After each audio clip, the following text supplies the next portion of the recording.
ज्योति मल्होत्रा के विषय पर जासूसी के आरोप में जिसे गिरफ्तार किया गया है।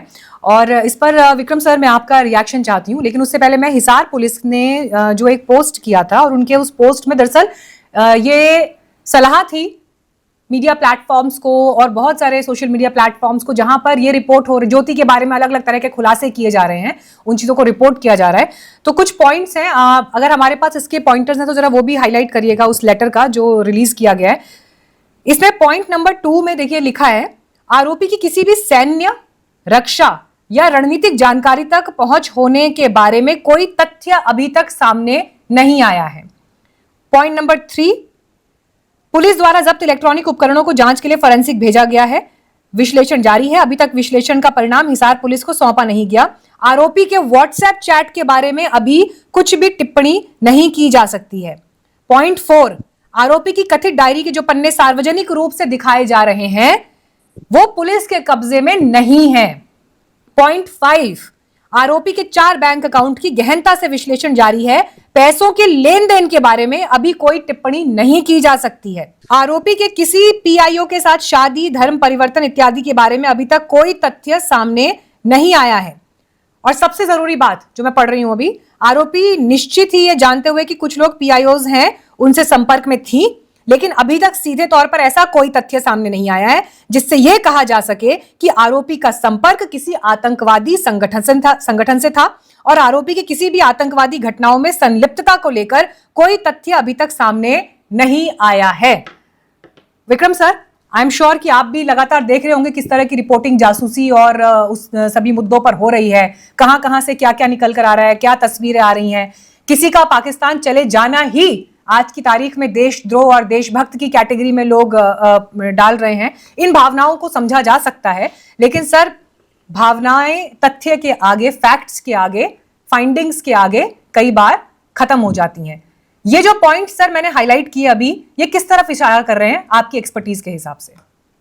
नमस्कार मीनाक्षी जी और सभी विद्वान पैनलिस्ट को। ये इसमें मेरा बहुत 36 साल का अनुभव है इस प्रकार के अनुसंधान करने का। आपके 5 में से 3 पॉइंट्स में लिखा अभी तक, यानी कि एक इंटरिम प्रेस रिलीज है, ये कोई फाइनलिटी के साथ नहीं दी गई है। अभी तक, अभी तक, अभी तक। और क्या हम उम्मीद करें कि अगर उनके पास कोई संवेदनशील जानकारी है, क्या वो साझा करेंगे? कभी नहीं करेंगे। और अगर कोई पुलिस अधिकारी या सैन्य अधिकारी करेगा तो वो भी सस्पेंड हो जाएगा। अब हम बात आते हैं इसके, मैंने अपने करियर में एक साहब आए थे, मुझसे यही सवालात किए थे कि पूछताछ में आपको कोई मुफीद जानकारी मिली? तो मैंने यही कहा अभी तक की जानकारी में कोई मुफीद, जबकि काफी मुफीद जानकारी मिल चुकी थी। क्या कोई असलहा वगैरह? जब उन्होंने सामरिक महत्व की चीजें पूछी तो हमने कहा पत्रकार महोदय, हमें लगता है कि आपकी नीयत साफ नहीं है, आप वो सवाल पूछ रहे हैं जो कि दुश्मन देश हमसे यही पूछने की कोशिश करता है। तो बराए करम वही पूछिए जो जनता को जानने का अधिकार है, राइट टू नो और नीड टू नो बेसिस के ऊपर। आपने बिल्कुल सही कहा, पाकिस्तान जाना देशद्रोह नहीं हो सकता है, लेकिन इन हालात में एक पाकिस्तान एम्बेसी में जाके आप इतनी वरिष्ठ संवाददाता हैं, एडिटर हैं और इतने लोग बैठे हैं, कितने लोगों को पाकिस्तान एम्बेसी से, मुझे तो आज तक कई एम्बेसी से आया, पाकिस्तान एम्बेसी में बड़ा प्रयास करना पड़ता है कि पाकिस्तान नेशनल डे पे आपको इनवाइट मिले। नहीं सर, गाड़ी के अंदर नहीं जाती है फॉरगेट कि आपको अंदर जाने देंगे, कोई एंट्री नहीं होती है, कोई एंट्री नहीं होती। और यहाँ पर वीआईपी की तरह गई।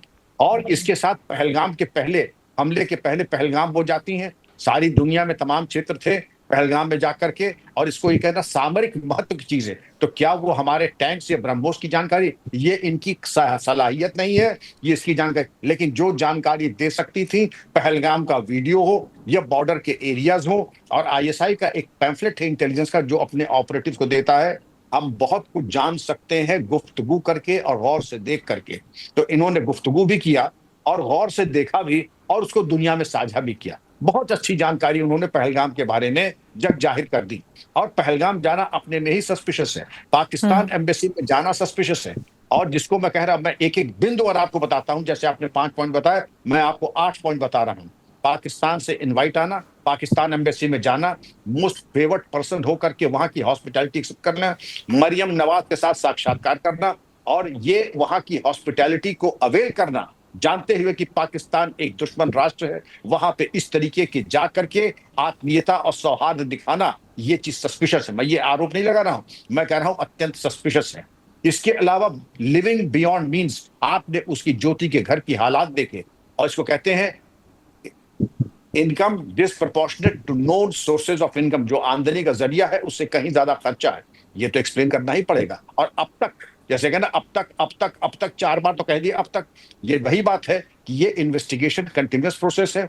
आपने फॉरेंसिक एग्जामिनेशन के लिए इलेक्ट्रॉनिक इंस्ट्रूमेंट्स भेजे, आपने फॉरेंसिक और फाइनेंशियल स्क्रूटनी के लिए बैंक अकाउंट्स को रखा, डिटेल्ड इंट्रोगेशन है। मैं अभी भी कहूंगा, मेरा परामर्श होगा हिसार पुलिस को या जो भी इन्वेस्टिगेट कर रहे हैं कि इनका ज्योति का पॉलीग्राफ टेस्ट और नार्को एनालिसिस करने पर विचार कर लें, क्योंकि जिस तरीके की उनको आईएसआई के साथ सरपरस्ती मिली है, वो अब काफी शातिर दिमाग की हो चुकी होंगी। आसानी से पूछताछ करने में वो आपके किसी सवाल का माकूल जवाब नहीं देंगी।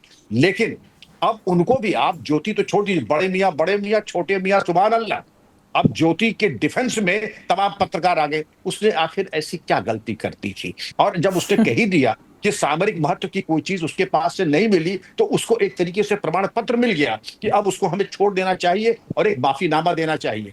अगर हम इसी स्टैंडर्ड पे काम करते रहे तो मीनाक्षी जी, फिर प्रत्येक चरमपंथी और प्रत्येक आईएसआई एजेंट भी बाइज्जत जाएगा बिरयानी का पैकेट हमसे लेकर के, और हम हाथ जोड़ के माफी ही मांगते रहेंगे। ऐसे नहीं ठीक है होता। सर, एक गहराई चीज से और जांच। बताइए, ये हिसार पुलिस को ये नोट रिलीज करने की जरूरत क्यों पड़ी?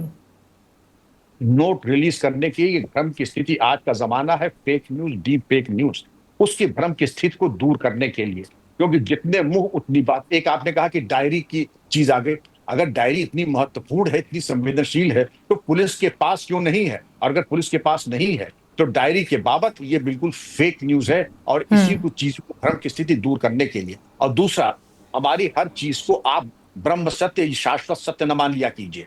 हो सकता है हम भी आपके मन में एक भ्रम डालने की कोशिश करें कि अब तक नहीं मिला है, आपका गार्ड दूर हो जाए और आपके जो संपर्क सूत्र हैं आपसे संपर्क करें, या फिर अपने जो आपत्तिजनक वस्तुओं को ओके उसको ढील करने की कोशिश करें। ये भी एक डाइग्रेस एंड डिसीव, ये भी एक एंडेवर हो सकता है। सर, आपको लगता है कि यह केस पलट भी सकता है इसकी अभी तक की स्थिति को देखते हुए? किस मामले में पलटने का कोई सिलसिला मुझे तो नहीं दिख रहा। मुझे तो ये दिख रहा है कि जो सबूत अब तक आए हैं, ये हाईली, जिसको कहते हैं हम लोग की पुलिस के लैंग्वेज में एक वर्ड है और आपको मालूम भी होगा, SARS, suspicious activity reporting system. इसकी सस्पिशियस एक्टिविटी उस ग्रेड की है, बॉर्डरिंग ऑन क्रिमिनलिटी, और अभी इन्वेस्टिगेशन नहीं हुआ। किसी लेमैन से पूछिए तो ये बताओ कि कोई आदमी बराबर पाकिस्तान जा रहा है, पाकिस्तान के एम्बेसी से बात कर रहा है, उनके नाम अपने फोन में गलत नाम से फीड कर रहा है, उसके पास अपनी जो आय का स्रोत है उससे कहीं ज्यादा पैसा है, तुम ऐसे व्यक्ति को क्या कहोगे, अपराधिक या नॉन अपराधिक? इसका जवाब जग जाहिर है कि ठीक है। अपराधिक कृत्य है, इसका अनुसंधान होना ही चाहिए।